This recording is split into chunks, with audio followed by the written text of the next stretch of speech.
Esse é o ValenteCast, um podcast sobre direito, educação e tecnologia. Meu nome é Oscar Valente Cardoso e hoje nós temos mais um episódio com tema de direito que envolve direito processual, direito constitucional e também um pouco de tecnologia, que é o princípio do juiz virtual e a resolução número 345 de 2020 do Conselho Nacional de Justiça. E eu sempre lembro que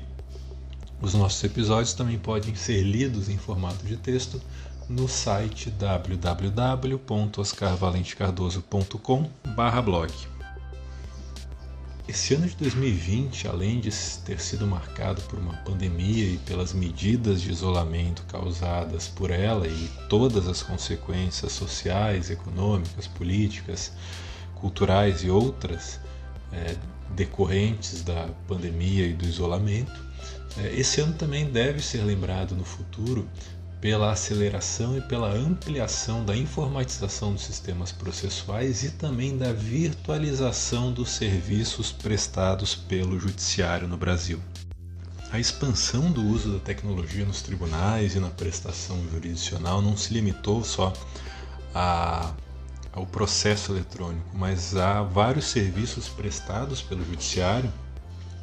o que causou diversas mudanças de comportamento de todos os profissionais envolvidos nos processos judiciais, principalmente,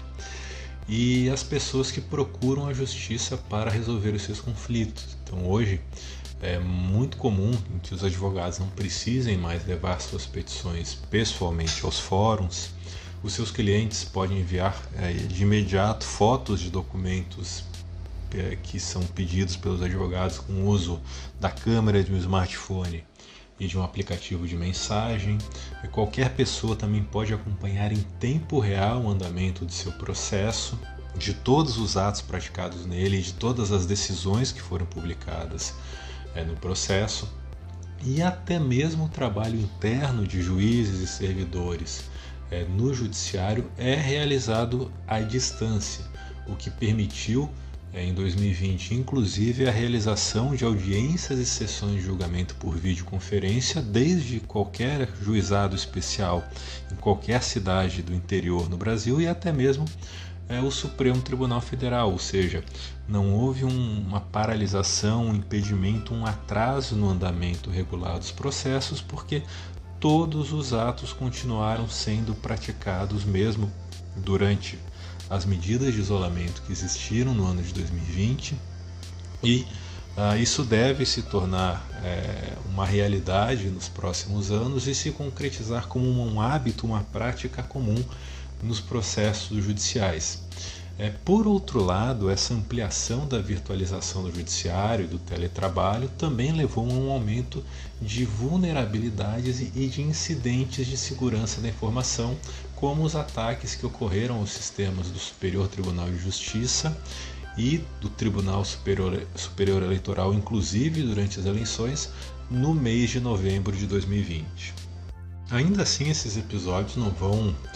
impedir ou paralisar os avanços nessa informatização e virtualização judiciária no país, mas devem servir de experiências para o desenvolvimento de prevenção, de ferramentas tecnológicas e de boas práticas para enfrentar eventos futuros. E essa consolidação do judiciário digital foi reconhecida pelo Conselho Nacional de Justiça, o CNJ, na resolução número 345 de 2020, do dia 9 de outubro desse ano, que estabeleceu regras gerais para a criação por todos os tribunais do país do juízo 100% digital.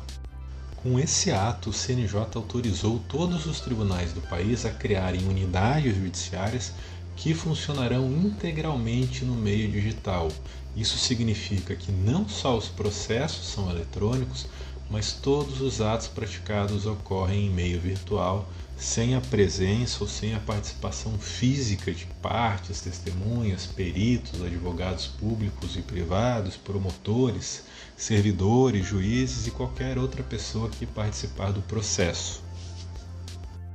Então, a apresentação de petições, a realização de citações e intimações, as decisões judiciais e qualquer outro ato do processo pode ser totalmente digital, ou melhor, passa a ser totalmente digital, em um processo integralmente eletrônico. As audiências são realizadas por videoconferência, os atendimentos prestados às partes, advogados e outras pessoas também são remotos, por e-mail, por aplicativo de mensagem, por chamada de áudio ou vídeo, o que também exigirá o desenvolvimento de aplicativos e ferramentas digitais para ser utilizadas pelo Judiciário e disponibilizadas para quem precisar do seu acesso. E o artigo 3º da Resolução 345 de 2020 do CNJ permite às partes a opção pelo juízo 100% digital, ou seja, em regra o processo é distribuído de acordo com as regras de competência, independentemente de ser ou não ser eletrônico, e caso o autor manifeste a sua vontade na petição inicial, o processo poderá ser distribuído para o juízo 100% digital. Mas esse requerimento do autor ainda não define a competência, porque o réu pode se opor a ele na contestação. E além disso, entre a contestação e a sentença, qualquer uma das partes pode se retratar da sua escolha pelo juízo 100% digital, o que leva à redistribuição do processo a um juízo com a mesma competência territorial e material fora do juízo digital. É o que está previsto nos parágrafos 1º e 2º da resolução, do artigo 3º da Resolução 345 de 2020 do CNJ. Então, além do princípio do juiz natural, que está nos incisos 37 e 53 do artigo 5º da Constituição, e que estabelece que só existe um juiz competente e imparcial para cada processo, que é definido de forma genérica e prévia pela própria Constituição ou por lei, o que leva também à proibição da existência de juízes ou tribunais de exceção, nós temos hoje no Brasil também um princípio do juiz virtual, que permite a existência de um segundo juízo competente para o mesmo litígio, desde que seja 100% digital, a ser escolhido pelo autor e condicionado à concordância do réu. Só que essa novidade, como é regulamentada e ainda de uma forma incompleta por resolução do CNJ, sem previsão legal, e é claro, o CNJ permite a cada tribunal dar a sua regulamentação para a matéria, ainda deixa muitas lacunas e muitas questões que deverão ser resolvidas e que certamente ocorrerão na prática. Primeira delas, se a redistribuição do processo do juízo digital ao juízo natural, depois da instrução processual pelo juiz virtual, esses atos de instrução devem ser praticados novamente pelo juiz natural? Outra questão, se nos outros juízos naturais, ou seja, não virtuais, com a mesma competência territorial e material, o processo também for eletrônico, e considerando que as medidas de isolamento existentes nesse ano de 2020, todos os atos forem também temporariamente praticados no meio digital, será possível essa redistribuição? Ou seja, se tanto no juízo virtual quanto no juízo natural os atos são integralmente praticados no meio digital, não faria sentido haver essa redistribuição, porque os atos vão ser praticados da mesma forma. E uma terceira questão, se o autor optar pelo juízo virtual, o réu concordar,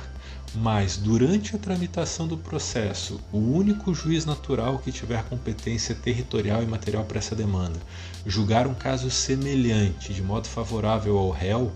é possível que o réu desse processo que está no juízo virtual se retrate da sua opção para redistribuir ao juízo natural apenas com o objetivo de escolher o juízo que vai proferir uma decisão favorável, que ele antecipadamente já sabe que vai ser favorável? Essas e outras incertezas que surgirão também deverão ser resolvidas pelo Judiciário, até nós chegarmos a um momento, que não deve demorar muito, para que o princípio